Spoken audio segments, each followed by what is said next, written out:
दोस्तों ये कहानी चल रही है ये बंधन अब न छूटेगा, जिसका एक पार्ट अपलोड हो चुका है और ये उसका दूसरा और अंतिम पार्ट है। और ये जो पेज देख रहे हैं ये पहले पार्ट का लास्ट पेज है। तो चलिए इस पेज के लास्ट आगे से हम स्टार्ट करते हैं इस कहानी को। विजय जी के बड़े ही अरमान थे कबीर के विवाह को लेकर। सोचते थे अपनी पार्वती जैसी बहू लाएंगे कबीर की, पार्वती की तरह उसकी पायल की छम छम और चूड़ियों की खनक से घर में संगीत लहरी गूंजेगी। अगले दिन मंदिर में विजय जी, उनकी बहन बहनोई और उषा के माता पिता के सामने कबीर और उषा ने 7 फेरे ले लिए। विजय प्रताप को विश्वास नहीं हो रहा था कि कहाँ तो वे सपने देख रहे थे आधे से ज्यादा शहर को कबीर की शादी में दावत देंगे, और कहाँ किसी को भी कानो कान खबर भी नहीं हुई कि उनके घर बहू भी आ गई। उनकी मजबूरी थी कबीर के सामने झुकना और उसकी हर बात मानना। गर्म खून था, कुछ कर बैठा या घर छोड़कर चला गया तो वे तो जीते जी ही मर जाएंगे। उधर शकुंतला जी भी असमंजस में थी। उसकी इतनी समझदार बेटी ने अचानक शादी का निर्णय कैसे ले लिया। इससे पहले तो उसने कभी जिक्र भी नहीं किया कि वह किसी को चाहती है। वो सारी रात गायब रही और अब कहती है कि वह अगले दिन शादी कर रही है। उधर बिरजू को तो काटो तो खून नहीं, ऐसी स्थिति हो रही थी। एक तो उसका उषा रूपी बैंक लुट गया, ऊपर से कबीर ने धमकाया कि अगर शकुंतला और उषा का बाल भी बाका हुआ तो उसका क्या हश्र होगा। वह सोच भी नहीं सकता, भले ही उसकी परेशानी का कारण वह ना भी हो। शादी के बाद भी कुछ नहीं बदला। अगले दिन से कबीर ने कॉलेज जाना प्रारंभ कर दिया और अब उषा भी साथ में जाती थी। उषा जरूर कॉलेज में सबके आकर्षण का केंद्र बन गई थी। पहले तो किसी को विश्वास ही नहीं हुआ कि उषा जैसी सीधी सरल लड़की से कबीर जैसे रईस और स्मार्ट लड़के ने शादी कैसे कर ली। शादी के बाद भी उषा के पहनने ओढ़ने में कुछ भी बदलाव नहीं आया था। पार्वती जी के जाने के बाद से विजय जी को दिन का खाना खाने घर आने में बहुत बोरियत होती थी। लेकिन जब उन्हें हार्ट अटैक पड़ा था तब पार्वती ने कसम दी थी कि वे नियम से घर में गर्म ताजा खाना सलाद के साथ घर आकर खाएंगे। कबीर तो कॉलेज के बाद न जाने कहाँ चला जाता था और अब उषा को छोड़ने घर जरूर आता था, परंतु बाहर से ही उषा को छोड़कर चला जाता था। उषा अब उनके साथ लंच करती। पायल और चूड़ियों की खनखनाहट तो नहीं, लेकिन उषा की हंसी की खिलखिलाहट और हल्की फुल्की बातें जरूर घर में सुनाई देने लगी। विजय जी को जल्दी ही समझ में आ गया कि लड़की बहुत ही भली और मासूम है। रात के खाने में भी वह उनका साथ देती और उनका ध्यान गया कि खाने में उनकी सेहत के हिसाब से अब पौष्टिक और स्वादिष्ट व्यंजन परोसे जाने लगे हैं। उषा की बातों से उन्हें कॉलेज और कबीर के बारे में बहुत सी जानकारियां मिलने लगी थी। वह बड़े उत्साहित होकर बताती जब कबीर कोई मैच जीत जाता। विजय जी को कबीर के खाने की बहुत चिंता रहती थी। कबीर देर सवेरे लौटता, मन होता तो खाता, वरना आलस में बिना खाए ही सो जाता। लेकिन जब से उषा घर में आई है, कबीर कितनी भी देर से आए वह खाना अवश्य गर्म करके खिला देती है। घर में शहर के बड़े बड़े लोगों का आना जाना लगा रहता था। विजय जी को लगा उषा के कपड़े बहुत साधारण हैं। एक दिन वो बोले, बिटिया अपने लिए कुछ नए कपड़े बनवा लो, लगना तो चाहिए कि नई बहू घर में आई है। उषा को भी लगने लगा था स्टेटस के हिसाब से कपड़े ना हो तो कुछ अजीब स्थिति हो जाती है। विजय जी ने मोटी रकम का चेक काट करके दे दिया। अगले दिन उषा ने कबीर से कहा कि वह उसे उसकी माँ के यहाँ छोड़ दे। बिरजू अब डर के कारण शराफत से रहने लगा था। विजय जी ने उनकी सारी उधारी माफ कर दी थी। शकुंतला को पैसों के लिए धमकाता तो नहीं था, लेकिन इधर उधर रखे दिख भी जाए तो और यदि मौका मिल जाए तो चूकता भी नहीं था। शकुंतला ने बेटी के लिए छुट्टियां ले ली थी। उषा का मन भी बहुत करता था फैशन के हिसाब से कपड़े पहनने का और बनठन रहने का, लेकिन मन मारकर रहना पड़ता था। उस दिन उसने जी भरकर खरीदारी की। एक से बढ़कर एक कपड़े, चप्पल और पर्स खरीदे। पार्लर जाकर बाल भी कटवाए। न जाने क्यों उसका मन चाहता था कि कबीर की नजरें उस पर टिकी रहें, कबीर की आंखों में उसके लिए चाहत हो। कबीर उसके साथ दोस्तों वाला व्यवहार तो करता था, बस इधर उधर की बातें भी कर लिया करता था। वह उसके करीब रहने के लिए बेचैन रहती। रात में भी अपने कमरे की खिड़की से झांकती ही रहती बाहर, जब तक कबीर न आ जाता। गलती से भी कबीर का हाथ उसे कहीं छू जाता तो सारे शरीर में लहर सी दौड़ पड़ती। ऊपर की मंजिल में कई कमरे थे। विजय जी तो ऊपर आते नहीं थे, लेकिन उन्हें ये पता जरूर चल गया था कि दोनों अलग अलग कमरों में रहते हैं। अगले दिन कबीर ने सरसरी निगाह डालते हुए कहा, अच्छी लग रही हो। उषा का मन बुझ गया। वह चाहती थी कि कबीर उसे देर तक निहारे, उसकी आंखों में प्रशंसा हो, उसके हाथ अपने आप उठकर उनके बालों को उसके चेहरे के पीछे करके कान के पीछे टक कर दे। कॉलेज में जरूर उसका पहनावा और स्टाइल चर्चा का विषय बन गया था। एक दिन अचानक कबीर ने ऐलान कर दिया कि वह पहाड़ों पर अपना दोस्तों के साथ ट्रैकिंग के लिए जा रहा है।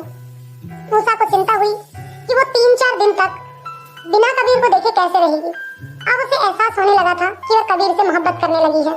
तभी तो 3 दिन का अलगाव उसे बेचैन कर रहा था। कबीर इन सब बातों से बेखबर है और वह उनको पागलों की तरह चाहने लगी है। जब कॉन्ट्रैक्ट की अवधि पूर्ण होगी और उसे कबीर से अलग होना पड़ेगा, तब वह कैसे जीवित रहेगी। यह सोचकर उसका दिल बैठा जा रहा था। कबीर ने उसको बताया था कि वह पहले भी कई बार ट्रैकिंग पर गया है और प्रकृति को इतने करीब से देखने का मजा ही कुछ और है। उषा का कुछ करने का मन नहीं कर रहा था। 3-4 दिन कैसे बीतेंगे। कबीर को फोन किया तो पहली बार तो उसने बताया कि वो लोग खाना खाने के लिए रुकने वाले हैं। 2-2.5 घंटे बाद मिलाया तो वह झुंझला कर बोला, यार तुझे क्या हो गया है, असली बीवी की तरह क्यों बिहेव कर रही है। पढ़ाई में मन नहीं लग रहा था, बेचैनी हो रही थी। उसने निश्चय किया कि कबीर के बारे में और नहीं सोचना चाहिए और टीवी ही देख लेना चाहिए अब। लेकिन समाचार लगाते ही उसके होश उड़ गए। कबीर जिस तरफ गया था वहाँ बहुत बारिश हो रही थी, जिसके कारण लैंडस्लाइड और फिसलन हो गई थी। वह इतना डर गई थी कि उसने तुरंत कबीर को फोन कर दिया। उसका फोन कार्यक्षेत्र में न होने की सूचना दे रहा था। उसने विजय जी को फोन मिलाया और बताया तो वो सुनकर बोले, परेशान मत हो बिटिया, हम अभी पता करते हैं। विजय जी ने कहां फोन नहीं किया कबीर की स्थिति जानने के लिए। 1-1.5 घंटा हो गए। अब तो वे ऐसे पस्त हो गए थे, लगा शरीर में जान ही नहीं बची है। बड़ी मुश्किल से कैंप के प्रबंधक से बात हुई। सिग्नल इतने कमजोर थे कि बस इतना ही समझ पाया कि आगे से रास्ते बंद हैं और बच्चे वापस लौट रहे हैं। विजय जी घर आ गए थे और जब तक कबीर आ नहीं गया, विजय जी और उषा बड़े ही बेचैन होकर चहलकदमी करते रहे। आज उषा ने अपनी आंखों से देखा पिता के हृदय में कितना कूट-कूट कर प्रेम भरा था। जैसे ही कबीर आया, उषा दौड़कर उसके पास चली गई और उसके कंधे पकड़कर फिर उसका चेहरा अपने हाथों में लेकर उससे पूछ रही थी, आप ठीक तो है ना, कहीं लगी तो नहीं आपको, आपके सब दोस्त सही सलामत है ना। वह धीरे से बुदबुदाया, हाँ मैं ठीक हूँ। फिर पिता की ओर एक बार देखा और अपने कमरे में चला गया। उषा हक्की बक्की रह गई। कबीर एक बार तो पिता के गले लग जाता। चिंता के मारे 20 साल उम्र कम हो गई थी बेचारे की। आधा अधूरा खाना खाया, तब से परेशान बार बार दरवाजे के पास जाकर खड़े हो जाते। एक बूढ़े पिता पर जिसका एक पुत्र के अलावा इस दुनिया में कोई नहीं था, जब उस पुत्र की जान खतरे में हो तो क्या बीती होगी, यह शायद कबीर नहीं समझता। ऐसा नहीं था कि कबीर को पिता की फिक्र नहीं थी या उनसे प्रेम नहीं था, बस माँ के जाने के बाद बर्फ की चादर बिछ गई थी दोनों के बीच। अपने प्रेम का इजहार कैसे करें यही भूल गए थे दोनों। उषा को लगा नियति ने उसे यहाँ स्वयं की रक्षा के लिए ही नहीं भेजा, बल्कि दोनों बाप बेटों के बीच की दूरियां भी कम करने के इरादे से भेजा है। विजय जी की आंखों में पानी था। वे सिर झुकाए अपने कमरे की ओर चल दिए। उषा जल्दी से उनके सामने पहुंची और गले लगाते हुए बोली, बाबूजी कबीर सही सलामत आ गए, यही बहुत है हमारे लिए। एक बार को तो विजय जी सकपका गए, लेकिन फिर उषा के गले लगकर फपक फपक कर रोने लगे। एक बार बापू कहकर गले लग जाता, सारा संताप मिट जाता। फिर संभलते हुए कहा, पूछ लियो बिटिया, कुछ खाएगा तो खाना खिला दियो। उषा कमरे में आई तो देखा कबीर कपड़े बदलकर लेटने की तैयारी कर रहा था। बहुत परेशान और खोया खोया सा लग रहा था। उषा, कुछ खाने को लाऊं? कबीर, नहीं भूख नहीं है, रास्ते में थोड़ा बहुत खा लिया था। उषा, बाल बाल बच गए। यहाँ तो बाबूजी और मेरी जान ही निकल गई थी जब टीवी में सुना वहाँ के हालात के बारे में। अगर थकान नहीं लग रही हो तो बताइए ना वहाँ क्या हुआ था। कबीर ने अब तक उषा की आंखों में कृतज्ञता का भाव देखा था, लेकिन जिस तरह वह चिंतित थी और भागकर उसके पास आई थी, उसे कुछ अपनेपन का एहसास हो रहा था। वैसे भी उसे कई बार लगा था जब उषा को लगता कि वह उसे देख नहीं रहा तो वह उसे एकटक निहारती। उषा के कहने पर उसने अपना वहाँ का अनुभव सुनाना शुरू कर दिया तो वह अंदर तक कांप गया। कितने विशाल और भयानक लग रहे थे वे पहाड़, मनुष्य कितने बोने और असहाय। कबीर को लग रहा था वहाँ का वर्णन करते हुए वह वापस उन लम्हों में जी रहा है। अगर नहीं बताता तो अंतर्मन में दबी हुई इन डरावनी स्मृतियों में दबकर मर जाता। उषा कबीर की बातें सुनते सुनते कब पलंग पर उसके बगल में उसका हाथ पकड़कर बैठ गई। दोनों को ही उसका एहसास नहीं हुआ। उषा को सब बताकर कबीर को बहुत हल्का महसूस हो रहा था और उषा से बात करते करते कबीर बोला, उषा मेरे सिर में बहुत दर्द हो रहा है, प्लीज थोड़ा दबा दो। कबीर उषा की गोद में सिर रखकर लेट जाता है और उषा कबीर का सिर दबाने लगती है। थोड़ी देर में ही कबीर को नींद आने लगती है और वो उषा की गोद में ही सिर रखे रखे ही सो जाता है। कुछ समय बाद उषा कबीर को बेड पर सुलाने की कोशिश करती है तो कबीर नींद में ही उषा का हाथ पकड़कर उसे अपनी बाहों में लेकर सो जाता है। ये देखकर उषा के चेहरे पर मुस्कान आ जाती है और वह कबीर को सोया जानकर उसके गाल पर किस कर लेती है। उषा रात भर कबीर को बाहों में थामे लेटी रही। उसकी नींद में कोई बाधा नहीं आने दी। वह इन पलों को, कबीर की यादों को अपने मन मस्तिष्क में भर लेना चाहती थी। जैसे ही उसे कबीर से दूर जाने की बात याद आई तो उषा की आंखों से आंसू गालों पर लुढ़क गए और वो कबीर को निहारती रही। आखिर आगे की जिंदगी कबीर के से विदा होकर इन लम्हों के सारे ही तो काटेगी। वह कबीर को आंखों के रास्ते दिल में उतार लेना चाहती थी। कबीर को निहारते निहारते उषा की भी आंख लग गई। जब कबीर उठा तो अपने आप को उषा के साथ देखकर एक बार तो वो चौंक गया। फिर उसे रात की बात याद आई कि उषा को उसने ही सिर दबाने को कहा था। तब उसके चेहरे पर भी मुस्कान आ गई। उसने उषा को गौर से देखा। उषा सोती हुई बहुत अच्छी लग रही थी। कबीर ने उषा के चेहरे से बाल हटाए और उसके बालों में हाथ फेरा। कबीर को लगा बरसों बाद ऐसी गहरी नींद सोया है। कबीर के बाल सहलाने से उषा की नींद खुल गई और कबीर ने उषा के जागते ही तुरंत अपने हाथ उसके बालों से हटा लिए। उषा कबीर को इतना करीब देखकर हड़बड़ा गई और उसकी सांसें तेज चलने लगी। उषा का दिल बड़े जोरों से धड़क रहा था। कबीर को सोता देख तो उषा ने किस कर लिया था, परंतु कबीर को जगा हुआ देखकर उसकी हालत खराब हो रही थी। कबीर उषा की हड़बड़ाहट देख उसके दिल का हाल समझ गया और तुरंत बेड से उतर गया और बाहर चला गया। उषा भी अपने रूम में चली गई। पहले दिन की थकान और बारिश में भीगने के कारण कबीर को बुखार हो गया। उषा कबीर की पूरे मन से सेवा कर रही थी। अपने हाथों से खाना खिलाना, कबीर के सिर पर ठंडे पानी की पट्टियां करना, उसके पास बैठी उसे फल छीलकर खिला रही थी। मौका देखकर बोली, कल बाबूजी की चिंता के कारण बहुत बुरी हालत हो गई थी। मैं तो डर गई थी कहीं उनकी तबीयत खराब ना हो जाए। वे आपसे बहुत स्नेह करते हैं और एक आप हैं कि उनके पास भी नहीं जाते, उनसे बात भी नहीं करते। माँ के जाने के बाद तो आपको उनका और भी ध्यान रखना चाहिए था, उनको और भी अधिक प्यार करना चाहिए। आखिर आपके अलावा उनका है ही कौन? वे कितना अकेलापन महसूस करते हैं आप कल्पना भी नहीं कर सकते।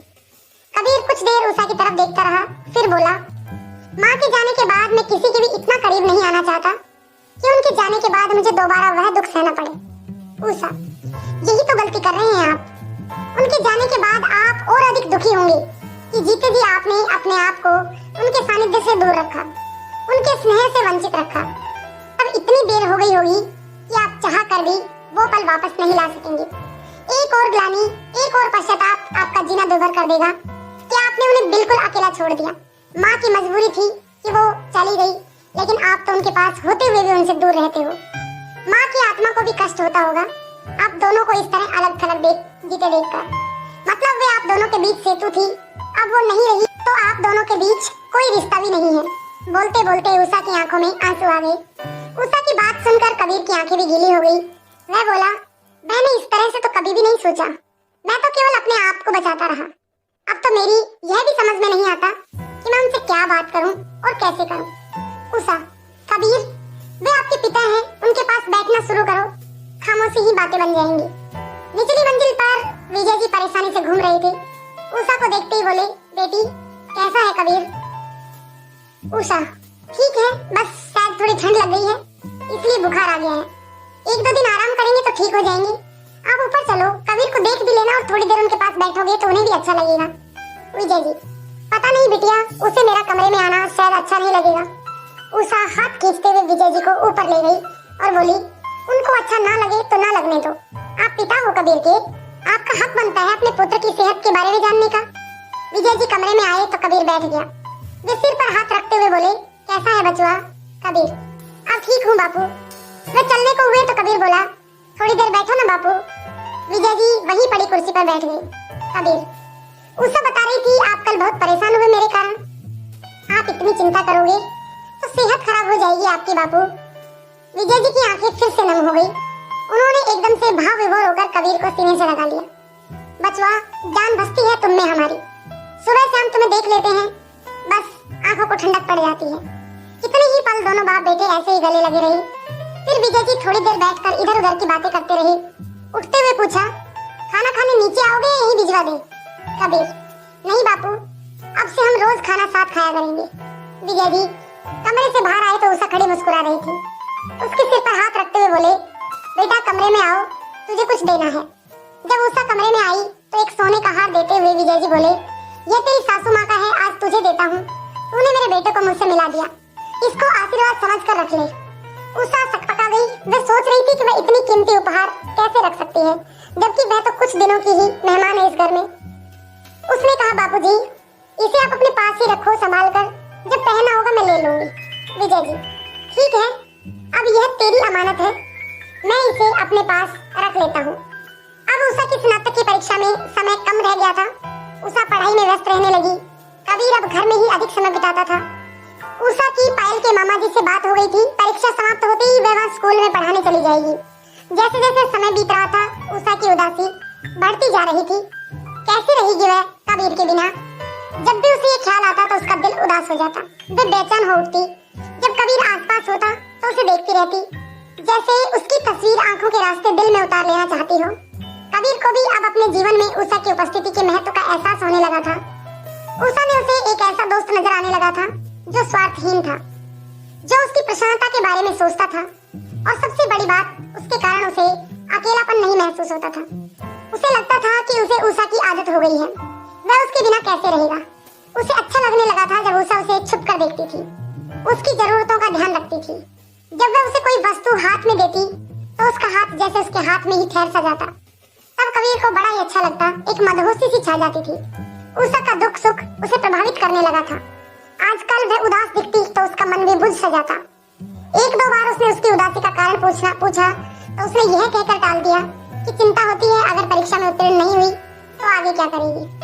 आज परीक्षा का आखिरी दिन था। उषा सब दोस्तों से मिलकर अलविदा कहते हुए बहुत उदास थी। उसे दोस्तों से बिछड़ने का दुख तो था ही, उससे भी ज्यादा दुख कबीर से दूर जाने का था।